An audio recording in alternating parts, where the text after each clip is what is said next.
the issue before politicians and the public, probably in reverse order, before the public and the politicians, or the politicians and the public now, is this.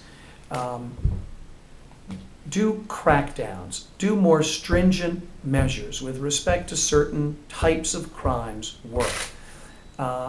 When I watch TV late at night and I see Bill Maher, or I see some other, Larry King, of course he comes on earlier, 8 o'clock, or Bill O'Reilly, there's this debate going on right now. Are we incarcerating too many people? We incarcerate, my understanding is, over 2 million people, and I've also read that that's the highest percentage. I mean, that's almost 1% of our population. That's the highest percentage of any society in the history of civilized mankind.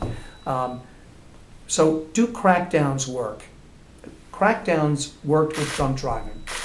Since 1979, when the Mothers Against Drunk Driving started, since 1982, when the first series of measures were passed by the Massachusetts legislature to toughen the drunk driving laws. The drunk driving laws have been changed in this state somewhere around 6, 7, 8 times. And actually, if I'm speaking about this and speaking to other legislators about this, it would be good to have that statistic firm in my mind. But they've been changed a number of times, and they've been increasingly toughened. And what has been the result? We've cut highway fatalities dramatically. Nationwide, highway fatalities have been cut from a peak of around 50,000 highway fatalities due to drunk driving, around 50,000 a year in 1979. Now, I think it's down to 14 to 16,000 per year. I don't know exactly what it was for 2008, but the National Highway Transportation Board could give you that probably. And repeat drunk driving arrests have been cut. So the crackdown has worked there.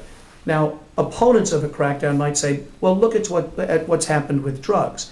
In the late 1980s, in the wake of what happened with Len Bias, which was a real tipping point in America's war against drugs, Nancy Reagan's campaign, Just Say No. I heard John Kerry say at a press conference last week that the best America did in its battle against drugs was during that Just Say No era.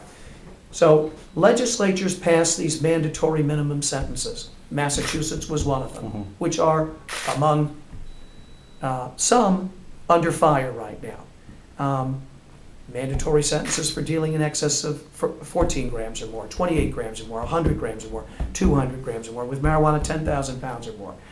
And opponents of mandatory minimum sentences say those stringent measures didn't work. But what I say with respect to these mandatory minimums and a crackdown on gun violence is it worked with drunk driving.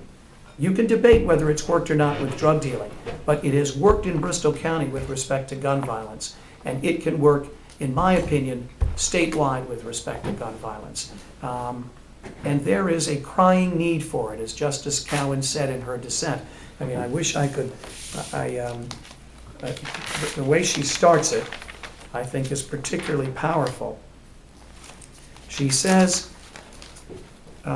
talking about the majority's decision that possessory offenses of illegal firearms are not predicate offenses, she says, this conclusion may well come as a surprise to those escalating numbers who are victimized or who have observed others victimized by the use of unlawfully possessed firearms, as well as to those whose reading of the daily newspaper communicates the stunning social costs of our failure to address seriously the problems associated with the alarmingly increasing use of such weapons. I therefore respectfully dissent. So the time has come to do something, and I hope that the governor and that all of those who are in this fight can convince the legislature to act. I know that every single member that I've spoken to in the Bristol County delegation is behind this.